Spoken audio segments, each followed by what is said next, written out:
We're going to be adding some finger pull handles onto our sliding bypass doors, and so it's really simple to do this.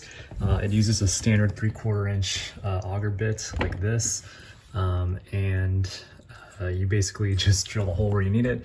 In my case, I'm going to shoot for the midpoint between this and this, so it'll look like that.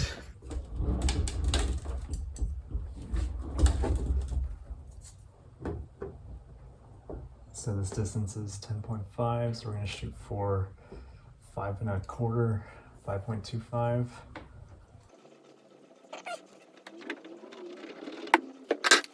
And this distance is 7, so we're going to shoot for 3.5.